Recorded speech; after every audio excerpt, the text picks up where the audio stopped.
সেদিন যে ঘটনাটা ঘরে ঘটে গেল তার কোনো চারা নেই গো। আমি তো ভেবেছিলাম একবার তোমার ঘরে যাব, কিন্তু যা তো সময় করতে পারলাম নি। এইসব কোর্টের দিন ফিন পড়ে গেল না, নইলে আমি একদিন মনস্থ করেছিলাম যে আমি যাব। তুমি কি কাকনের কথা বলছো? হ্যাঁ গা, কাকনের বাপ যে আমার চাঁদ বাবার নামে অতগুলো কথা কয়ে গেল, বললো সে খুনি। ভদ্রলোকের কি মাথা খারাপ আছে নাকি গো? এখন তুমি এসব কথা সব ভুলে যাও, এখন এখানে মন দাও। একটু বাদে তোমার কেস শুরু হবে, ওটা নিয়ে আমরা পরে কথা বলবো দিদি, এখন নয়। সেদিনের পর থেকে আমার চাঁদ বাবার মুখখানা যদি একবার দেখতে, আহা গো, ছেলেটার মুখখানা একদম শুকিয়ে গেছে। এমন ধরো অভিযোগ কেউ করে? দিদি তুমি তো ও বাড়ি নিয়ে লড়াই করতে নেমেছো, এখন তুমি ওই বাড়ির লোকগুলো নিয়ে। তুমি যে কি কথা বলছো ভাই, কোনো মানে নেই গো। আমি হেতা লড়াই করতে এসছি স্বামীর সঙ্গে, চাঁদ বাবার সঙ্গে কি লড়াই করতে এসছি? তুমি বিয়েটা করনি কো, ওই জন্য মর্ম বোঝনি কো। চাঁদ বাবা হলো কি আমার ছেলে, বুঝেছো? সে যত অন্যায় করুক আর যাই করুক, আমি কি মা হয়ে তার সঙ্গে নড়তে পারি? কোনো মা কি পারে তার সন্তানের সঙ্গে নড়তে? তোমায় বোঝা খুব মুশকিল দিদি, সত্যি তোমায় বোঝা যায় না। অনিন্দ ঘোষকে ঠিক করেছে, বুঝতে পারছো? হ্যাঁ, দেখতে পাচ্ছি। নিজেকে তালেবর ভাবে, বিদেশে পড়াশোনা করেছে তো, সেই অহংকার সব জানতাম। এই অহংকারটা আমরা চাইলে কবেই করতে পারতাম, কত আগে ঘুরে এসেছি আমরা। ছাড়ো তোর কথা, ও যে অহংকার আছে, বিলেতে পড়াশোনা করা উকিল, এই দুদিনের মধ্যে সব প্রমাণ হয়ে যাবে। এই মহিলা কিন্তু অনেক প্যাঁচঘুর জানে, ওকে যতটা সরল ভাবা হয় ততটা যে নয় সেটা তো বুঝে গেছো। আর একটা বড় অস্ত্র আছে ওর, চোখের জল। চোখের জল ফেলে বিচারক কিনা কাজ করে দেয়। তুমি একজন এস্টাবলিশড উকিল, এত নাম আছে তোমার, এটা তো বোঝো যে এই কোর্টে চোখের জলের কোনো দাম নেই। দেখো শ্রেষ্ঠা, সেই অর্থে রাধারানীর সাথে আমার কোনোদিনই ঝামেলা হয়নি বা লড়াই হয়নি। এই প্রথম যখন লড়াইয়ে নেমেছি, তখন এটা শেষ দেখেই আমি ছাড়বো।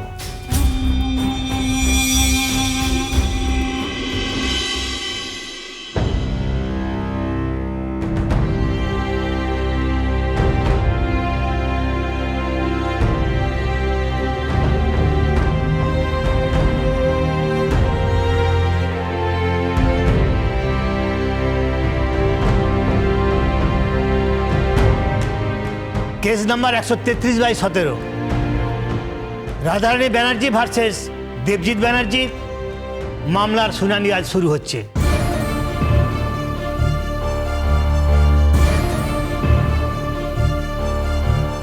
ইওর অনার, আপনি যদি অনুমতি দেন তাহলে আমি বাদী শ্রী রাধারানী দেবীর কেসটার ব্রিফ আপনাকে দিতে পারি।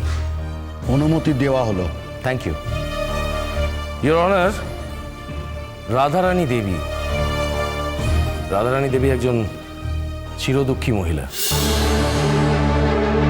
তার যখন 16 বছর বয়স, তখন তার শ্বশুর মশাই তাকে নিজে পছন্দ করে ওনার বাড়িতে নিয়ে এসেছিলেন। রাধারানী দেবী এক বর্ধিষ্ণু পরিবারে ভারতীয় শিক্ষায় শিক্ষিত হয়েছেন। তিনি সম্পূর্ণরূপে নিজেকে ভারতীয় নারীর আদর্শে গড়ে তুলেছিলেন। রাধারানী দেবী পুজো পাঠ করতেন, মানুষের সেবা করতেন, অসম্ভব ভালো রন্ধন পটীয়সী ছিলেন রাধারানী দেবী। মানুষকে যত্ন করতে ভালোবাসেন রাধারানী দেবী। এভাবেই নানান গুণ নিয়ে বড় হয়েছেন উনি। কিন্তু রাধারানী দেবী লেখাপড়ায় বেশি দূর এগোতে পারেননি। রাধারানী দেবীর বিয়ে হয় এমন একজন মানুষের সঙ্গে যিনি পেশায় একজন বিলেত ফেরত ব্যারিস্টার। আমরা আজ এখানে কিছুই গোপন রাখবো না। আমরা সবাই জানি যে আজ আমাদের বিবাদী কে, ব্যারিস্টার দেবজিৎ ব্যানার্জি, যিনি রাধারানী দেবীর প্রাক্তন স্বামী।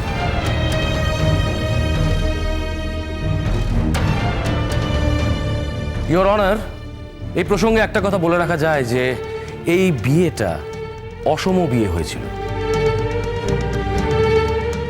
রাধারানী দেবী তার জীবনটার সবটা, মানে পুরো জীবনটা প্রায় নিঃশেষ করে দিয়েছেন শুধুমাত্র এই অসমতাকে সমতায় ফেরানোর জন্য। কিন্তু তিনি পারেননি। তিনি বাকি সবার ক্ষেত্রে পেরেছেন, পারেননি শুধুমাত্র তার স্বামীর ক্ষেত্রে। তার শ্বশুরবাড়ির সবাই তাকে মাথায় তুলে রেখেছিলেন, বিশেষ করে তার শ্বশুর মশাই এবং শাশুড়ি মা। কিন্তু তার স্বামী দেবজিৎ ব্যানার্জি বিয়ের অল্প দিনের মধ্যেই রাধারানী দেবীকে জানিয়ে দেন যে এরকম একজন শিক্ষাহীন মহিলাকে তিনি তার স্ত্রী হিসেবে গ্রহণ করতে পারছেন না।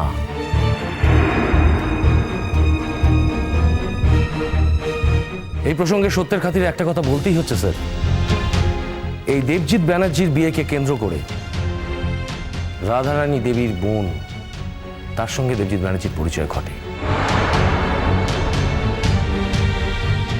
দেবজিৎ ব্যানার্জি তখন বিলেতে পড়াশোনা করছিলেন আইন নিয়ে। ঘটনাচক্রে রাধারানী দেবীর বোন শ্রেষ্ঠা ব্যানার্জি, ব্যারিস্টার শ্রেষ্ঠা ব্যানার্জি, সে সময় বিলেতে আইন পাশ করে দেশে ফিরে আবার বিলেতে যাওয়ার চেষ্টা করেন। সে সময় দেবজিৎ ব্যানার্জি তাকে যথেষ্ট সাহায্য করেন এবং সেখানে গিয়ে বিলেতে একসঙ্গে কাজ করতে করতে তারা ঘটনাচক্রে অন্যরকম সম্পর্কে জড়িয়ে পড়েন এবং দেশে ফিরে পরবর্তীকালে দেবজিৎ ব্যানার্জি রাধারানী দেবীকে বলেন যে তিনি এই বিবাহর সম্পর্ক থেকে মুক্ত হতে চান।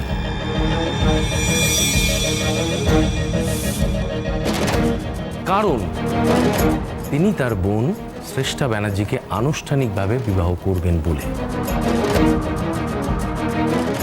রাধারানী দেবী শুনে এক মুহূর্তে মুক্তি দিয়ে দেন, কিন্তু তার শ্বশুর রাধারানী দেবীকে মুক্তি দেননি। তিনি তার সমস্ত সম্পত্তি রাধারানী দেবীর নামে লিখে দেন। তারা আমৃত্যু রাধারানী দেবীর সেবা গ্রহণ করেছেন। কিন্তু দেবজিৎ ব্যানার্জির ডিভোর্সি স্ত্রী হিসেবে শ্রীমতী রাধারানী দেবী কিন্তু আজও ও বাড়িতে বহাল। কিন্তু সমস্যাটা একটা জায়গাতে। আপনি থামুন, সমস্যার কথা আমি রাধারানী দেবীর মুখেই শুনতে চাই। রাধারানী দেবী, আপনার যা বলার আছে, আপনার যে অভিযোগ আছে, আপনি সামনে এসে বলুন।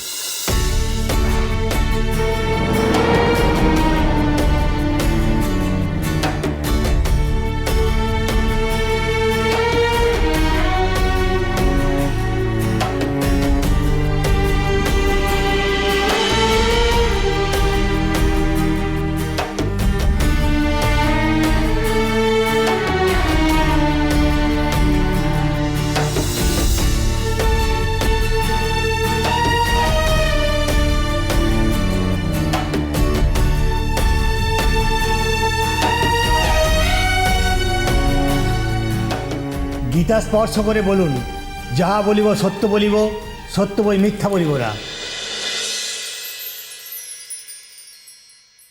যাহা বলিব সত্য বলিব, সত্য বই মিথ্যা বলিব না। এখানে দাঁড়িয়ে কি কথা বলবে বলো তো? না মানে আমার তো মনে হয় একটু পরে সব কিছু কমপ্লিট করে ফেলবো। শুধু ভাবো কি দুঃসাহস, ও দাদা বৌদির সঙ্গে কেস লড়তে এসছে। আরে বাবা, দাদা তো এখানে একা নেই, দিদিভাই তো সঙ্গে আছেন নাকি। আর রাধারানী তো এতদিন দিদিভাইকে নিজের বোনের মতো ট্রিট করে এসছে, ব্যারিস্টার হিসেবে তো আর ট্রিট করেনি। তাই ও জানেই না যে ব্যারিস্টারদের কিভাবে কাজ করতে হয়, কি কি করতে হয়, তাই না? এবার যখন এখানে দেখবে দাদা আর দিদিভাইয়ের কি দাপট, আমার তো মনে হয় ও বুঝতে পারবে, আরে আরে টের পাবে কি ব্লান্ডারটাই না করেছে। দেখা যাক, সবে তো শপথ পাঠ করলো, দেখি কি বলে। তবে ওর যা গুণ বলা যায় না, জানো তো। হয়তো প্রথম দিনই জাজের সামনে কিছু একটা জপাতে চাইবে, চেঁচামেচি করবে, কিছু একটা করবে, দেখো।